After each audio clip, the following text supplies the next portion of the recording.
Hello, welcome to Maker Hacks. On the fifth day of Makesmas, you will see that we're covering night lights that you can 3D print really quickly, super easy, and people love them.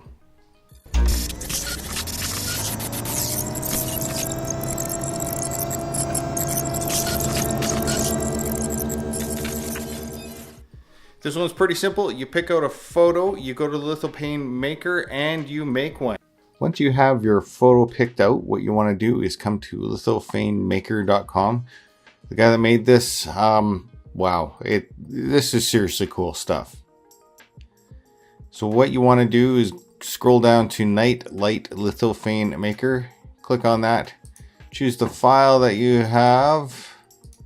And there's a few things that you want to make sure to actually fit the nightlight that you have picked out. One is that you got to make sure that that circle is the right size, and also I like to adjust the lithophane height.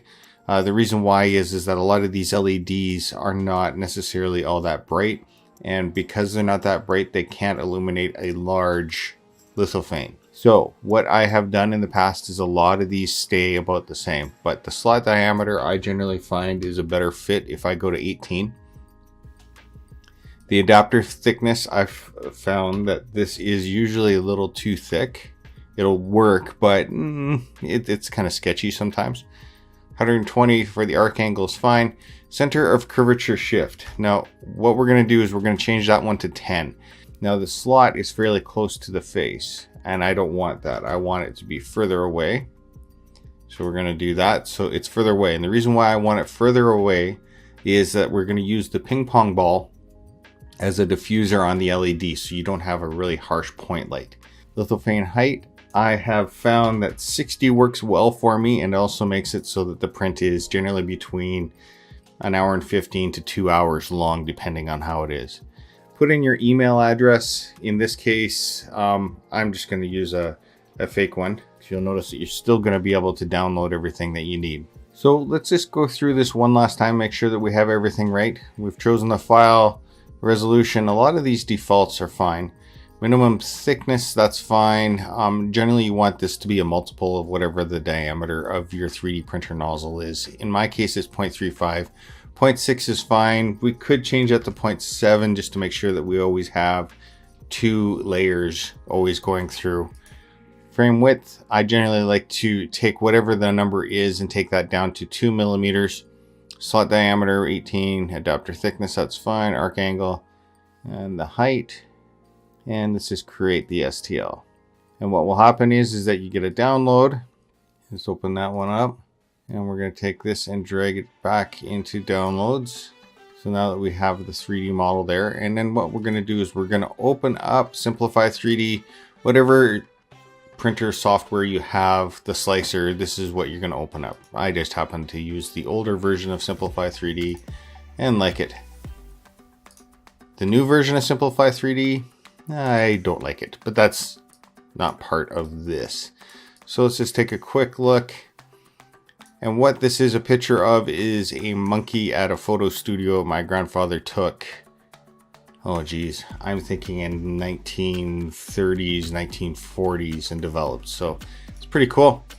Anyways, let's just rotate this around. I'm gonna orient this guy here to a nice spot on my 3D printer's bed. I like this area here, seems to be where it prints out the best. Now I've made a profile that is 100% fill, and once you have that, it doesn't matter like how many bottom layers and top layers that you have, or the perimeter and outline shells. Generally I like to have 2, but for the most part all you need is a full 100% fill 3D print. Upload the file to my 3D printer. Again, this can be different for everybody. This is up to you on how you do it, whether you use SD card to do it online or have a 3D printer connected directly to your computer. Don't forget to get white filament. It seems to be the best that works for this, unless you want something tinged yellow, because there's nothing better than printing out somebody's face in a jaundice color.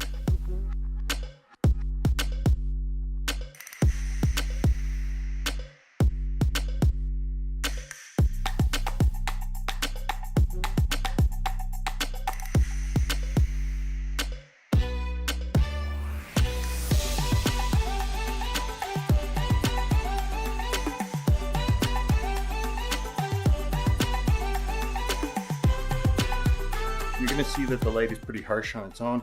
Cutting a hole in the ping pong ball and putting it down, plenty enough to diffuse it. And don't worry, that LED is really cool. It's not gonna overheat.